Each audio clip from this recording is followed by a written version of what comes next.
Muy buenas, soy Adrián y hoy el vlog va a ser muy diferente. Hoy vamos a visitar uno de los lugares más sombríos y más impactantes, yo creo, que de la historia de la humanidad. Vamos a visitar Auschwitz-Birkenau. No es solo un museo, sino es un memorial, un recordatorio de lo que es la crueldad humana y lo que es la resiliencia también humana. Ya os voy diciendo que este vlog no me parece el típico vlog para estar así por dentro danzando, hablando. No, voy a grabar imágenes si puedo, si no puedo no voy a grabar imágenes. Os voy a ir contando también la historia y al final os voy a dar mi opinión de si merece la pena y todo esto que me ha parecido, la experiencia y demás. Y por cierto, si eres de esas personas que dicen que el holocausto nunca existió, que todo esto es mentira y todo eso, tienes dos opciones. Una, la de no molestar, y la segunda, la de verte el vídeo, reflexionar, dar si quieres tu opinión sin insultar ni decir ninguna tontería, y poco más puedo decirte.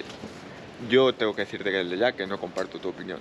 Antes de empezar, me parece importante remarcar que no solo los alemanes tenían campos de concentración por toda Europa. Los soviéticos también tenían sus campos de concentración llamados gulags, o incluso antes los franceses también tenían campos de internamiento para encerrar a más de medio millón de españoles que huyeron de la represión franquista, por ejemplo, y en España también existieron desde la Guerra Civil hasta más o menos el 47 como medida de represión franquista, pero también tengo que decir que no son comparables entre sí, ya que aunque todos involucraban represión y crueldad, los campos nazis como este de Auschwitz estaban diseñados explícitamente para el genocidio, pero eso es adelantar acontecimientos. Auschwitz-Birkenau fue el mayor campo de concentración y de exterminio nazi, operativo desde 1940 hasta 1945. Este lugar fue testigo de uno de los genocidios más atroces de la historia, con más de 1,1 millón de personas asesinadas, o lo que nos quieren decir, porque nunca sabremos los datos exactos. Lo que muchos no saben es que Auschwitz fue inicialmente un campo de concentración para prisioneros políticos polacos, pero en 1942, tras la conferencia de Wannsee, se convirtió en un campo de exterminio clave para la solución final nazi. Auschwitz era en realidad un complejo de más de 40 campos y subcampos, y estaba dividido en tres partes principales: Auschwitz I, el campo original; Auschwitz II, Birkenau, el campo de exterminio; y Auschwitz III, Monowitz, el campo de trabajo vinculado a empresas como IG Farben. Visitar Auschwitz-Birkenau es una experiencia profundamente conmovedora. Al entrar se puede sentir el peso de la historia en el aire, y no solo en el aire. Cada rincón de este lugar guarda una historia de sufrimiento y de resistencia. Un detalle que pocos notan al visitar es que muchas de las barracas y edificios fueron construidos por los mismos prisioneros. Trabajar en estas construcciones era una forma de tortura en sí misma, ya que se les forzaba a trabajar largas horas con muy poca comida y descanso. En Birkenau hay restos de las cámaras de gas y de los crematorios que los nazis intentaron destruir antes de la liberación del campo, en un intento por borrar las pruebas de sus crímenes. Hoy estos restos se conservan como un testimonio silencioso de lo que ocurrió aquí y no se pueden tocar. Una de las exhibiciones más impactantes del museo es la de las pertenencias personales de los prisioneros, especialmente las montañas de zapatos, maletas, gafas y pelo. Estas pertenencias nos recuerdan que cada uno de estos objetos perteneció a una persona con una vida, una familia y unos sueños que fueron truncados. El 27 de enero de 1945, Auschwitz fue liberado por el Ejército Rojo Soviético. Sin embargo, lo que los soldados encontraron fue mucho más de lo que esperaban, ya que el campo de concentración había sido parcialmente evacuado por los nazis en su retirada. Cuando los soldados soviéticos llegaron, encontraron aproximadamente 7.000 prisioneros que habían sido dejados atrás, la mayoría de ellos gravemente enfermos o al borde de la muerte. Antes de la liberación, los nazis habían forzado a más de cerca de 60.000 prisioneros a realizar las marchas de la muerte hacia el interior de Alemania para evitar que los aliados los liberaran. Lo más impactante para los soldados soviéticos no fueron solo las condiciones en las que encontraron a los supervivientes, sino los restos de las instalaciones de exterminio. Descubrieron almacenes llenos de ropa, cabello humano y efectos personales que pertenecían a las víctimas, lo que demostraba la escala del genocidio. Y esto solo era una parte de lo que pudieron descubrir, ya que el resto, según llegaba la gente y se lo iban quitando las pertenencias, las iban llevando a diferentes partes de Alemania. Entre los primeros liberadores estuvo el soldado soviético Anatoly Safiro, quien describió cómo al entrar al campo quedó horrorizado por el olor y las condiciones inhumanas. Los soldados rápidamente comenzaron a proporcionar ayuda médica y alimento, aunque muchos prisioneros no sobrevivieron debido a su estado crítico. Una de las escenas más emblemáticas de la liberación es el famoso testimonio del fotógrafo soviético Alexander Porostov, quien capturó imágenes y vídeos desgarradores de los prisioneros liberados. Estas imágenes se convertirían en algunas de las pruebas más contundentes del Holocausto usadas posteriormente en los juicios de Nuremberg. Auschwitz no solo es un sitio histórico, también un lugar de memoria viva. Los testimonios de los sobrevivientes son fundamentales para comprender el impacto de este lugar.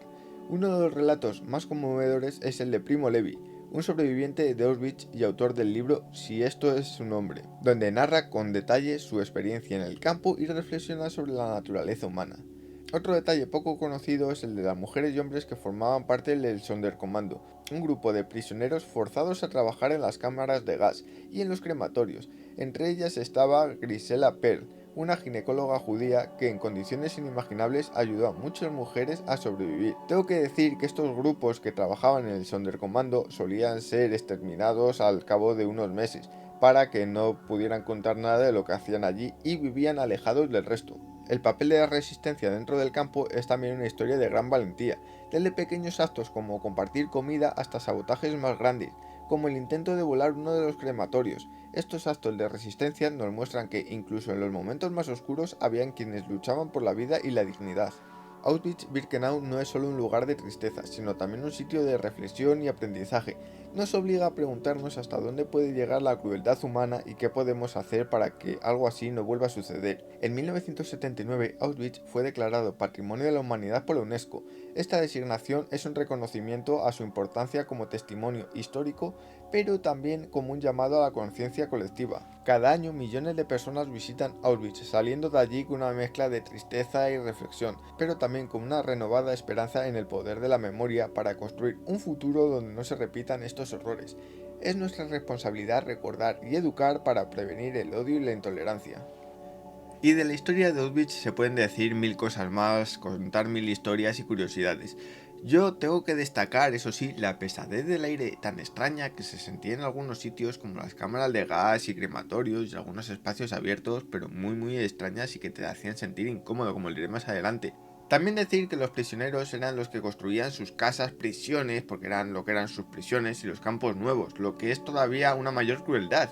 Y encima vivían en pijama aunque nevara, y creedme que hace frío de narices, yo ya lo he comprobado, ya que en mi visita, como estaréis viendo, estaba lloviendo y con aire, y hacía frío. No me quiero imaginar esto con nieve. También añadir que Rudolf Hess, quien fue el primer comandante del campo de concentración de Auschwitz, fue ejecutado en Auschwitz tras ser juzgado en Polonia en la horca, que la sacó aquí en imágenes, aunque muchísimos de los que trabajaron aquí no fueron juzgados nunca. Y dicho por la propia guía, no todos los que trabajaron aquí querían trabajar aquí y ni siquiera sabían que se hacían muchas de las cosas que se hacían. Muchos eran obligados o también eran reclusos alemanes que en vez de vivir en la cárcel estaban aquí de cuidadores y vivían algo mejor. Y ya hemos salido de lo que ha sido la visita a Auschwitz y tengo que decir que me ha sorprendido mucho. Sí que es cierto que lo primero de todo no es una visita que recomendaría a todo el mundo ni mucho menos. Solamente se la recomendaría a aquellos que quieran conocer más la historia, que sientan curiosidad y eso. Si de verdad la historia de la Segunda Guerra Mundial te da un poco igual y sobre todo la de los campos de concentración, no es un tour que recomendaría, ya que puede ser bastante duro. También tengo que decir de esto de la dureza que me lo esperaba aún más duro. Quizás no me ha resultado tan sumamente duro porque conocía ya mucha de la historia, los detalles, había visto muchas cosas ya. Así que ese shock primero creo que me lo he quitado de haber leído libros, visto documentales y demás.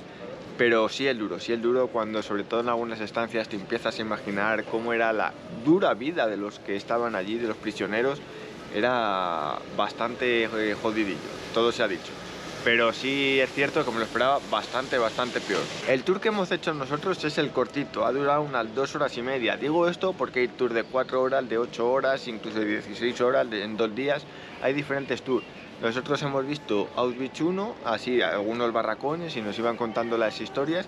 Y luego hemos ido a Birkenau, que hay un autobús que une los campos, ya que no están juntos, está bastante separado, unos 5 minutillos en autobús. La visita ha sido muy buena, la verdad, la guía era una guía polaca que ha ido contando toda la historia con detalles, sin ser muy engorroso los detalles, ha ido al grano todo el rato, datos de interés.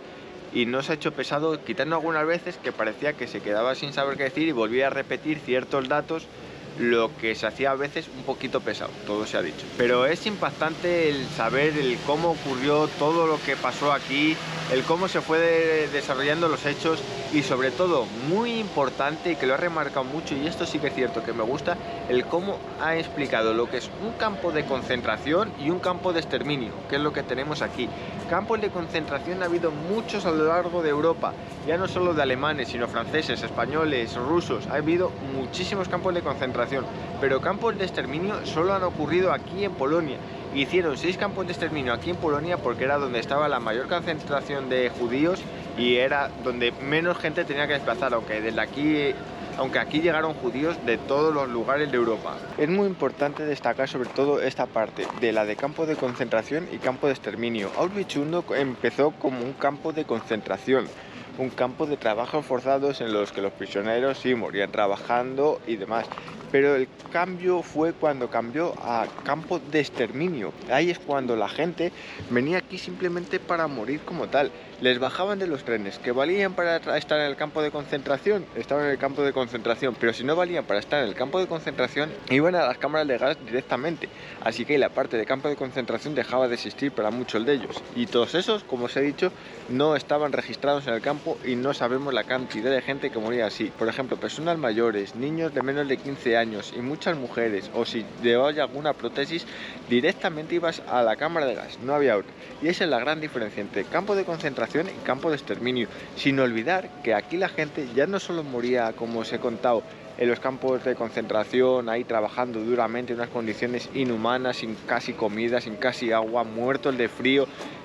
Ya no solo morían también en las cámaras de gas a miles, sino que también morían por palizas, morían por disparos porque no habían hecho bien su trabajo, morían porque les dejaban morir de hambre en celdas, morían en experimentos médicos o pseudomédicos, llamadlo como queráis, porque había muchísimas formas de sufrimiento en este campo y eso es durísimo, y todas las que no habré dicho y habrían hecho aquí. Y si ya comparamos cómo vivían aquí en Auschwitz I a cómo vivían en Birkenau, inimaginable, porque aparte en el campo de concentración de que podían morir trabajando, porque morías trabajando, el grupo que iba a trabajar fuera tenían que regresar las mismas personas, si no había castigo para todos, y esto significa que si del grupo salían 10, se morían 2 allí, los otros 8 tenían que volver con los cadáveres aquí, cargando los cadáveres para que volviesen las 10 personas.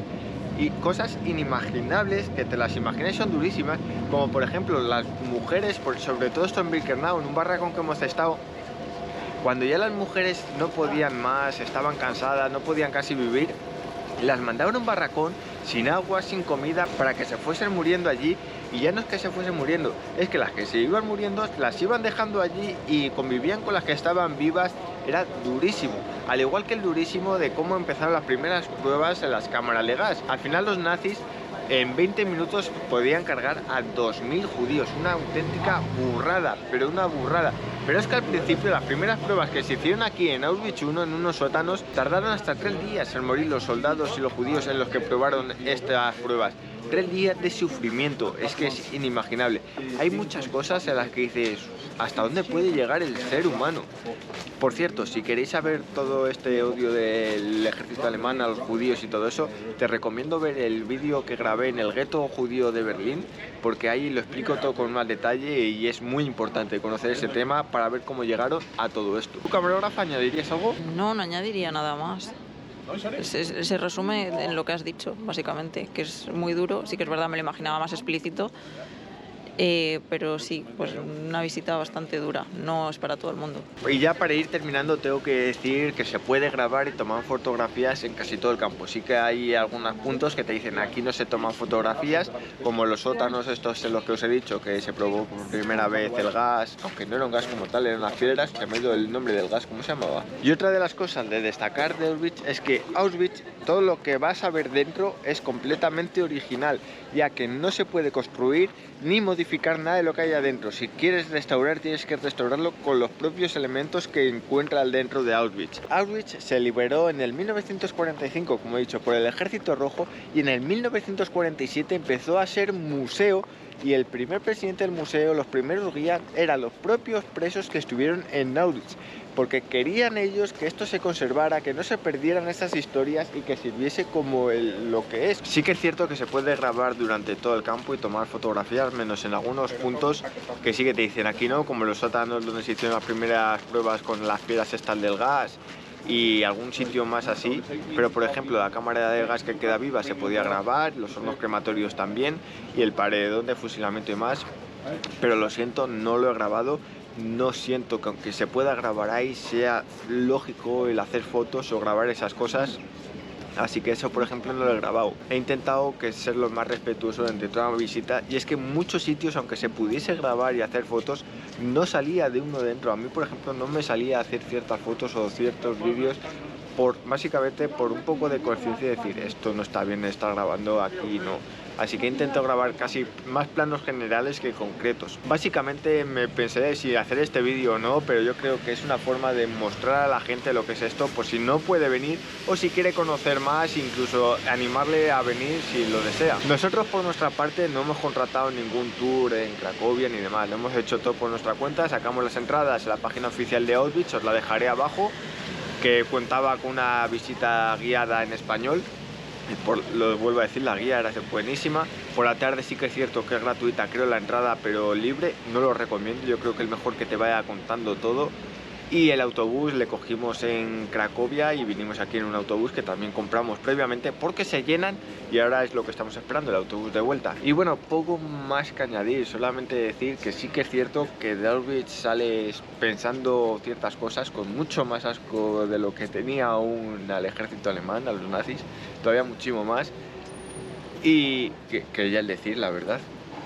Y poco más, la verdad. Vamos ahora para Cracovia para continuar viendo lo que es Cracovia. Y hasta aquí ha llegado el vídeo. Si te ha gustado, te digo que dejes un buen like si quieres, compártelo con tus amigos, familiares, mascota y con quien quieras. Y desde aquí, desde Auschwitz, sobre todo que adiós.